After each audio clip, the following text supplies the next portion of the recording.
Maka wanita di dunia yang memasuki surganya Allah jumlahnya lebih sedikit daripada wanita yang ada di neraka.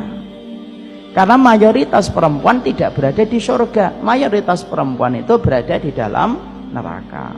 Yang ngomong bukan saya, yang ngomong Rasul.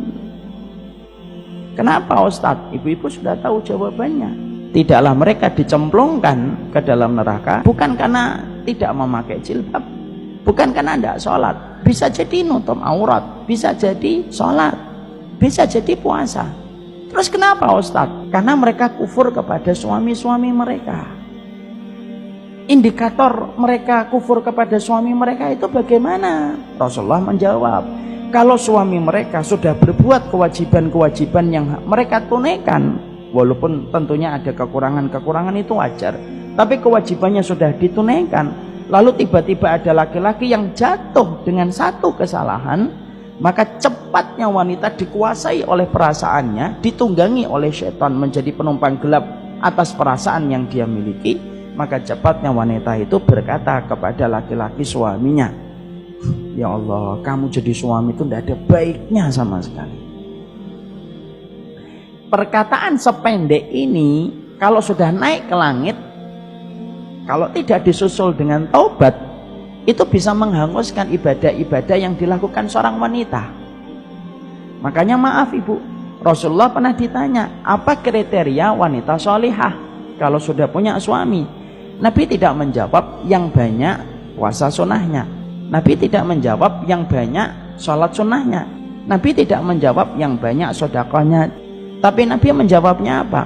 Kriteria wanita solihah itu Nabi menjawab, kalau kamu memandangnya maka wajahnya itu menyenangkan.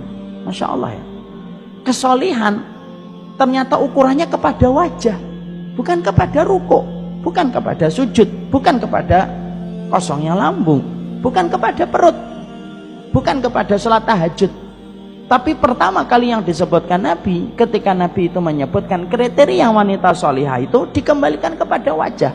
Berarti apa? Berarti disitulah kita paham medan jihadnya wanita itu ketika dengan seluruh fisiknya, bagaimana dia mendapatkan keridhaan dari suaminya. Jadi ternyata keberkahan wanita sebelum menikah sama ibu dan bapaknya, tapi keberkahan wanita ketika sudah menikah itu kepada suaminya. Makanya sampai-sampai di dalam syariat Allah itu memuji seorang wanita. Siapa wanita yang dipuji oleh Allah?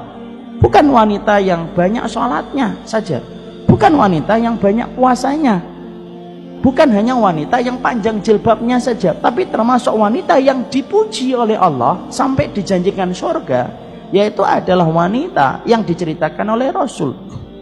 Kalau dia lagi bertengkar dengan suaminya, maka dialah yang meminta maaf. Terlepas siapapun yang salah, dia minta maaf dulu. Lalu dia letakkan tangannya di atas tangan suaminya, sampai kemudian dia berkata, saya tidak akan mencabut tanganku sampai kamu ridho. Kecuali suaminya berzina, suaminya minum khamr, suaminya tidak sholat, suaminya memusuhi Allah dan Rasulnya. Kalau suaminya tidak ada komitmen untuk bertobat, ibu pisah, itu lebih baik. Kalau ada komitmen bertobat, ibu diberikan pilihan oleh Allah. Satu, untuk bersabar menemani perjalanan tobatnya suami, itu lebih baik. Dua, memilih pisah, dan itu tidak disalahkan dalam syariat. Kalau kesalahannya, kekurangannya cuma masalah kurang ngobrol, kalau nutup kamar mandi lupa, kalau ada kecoa ndak mau ngejer, itu sabarnya perempuan dan ujiannya di situ. Paham ibu-ibu? Insya Allah, alhamdulillah.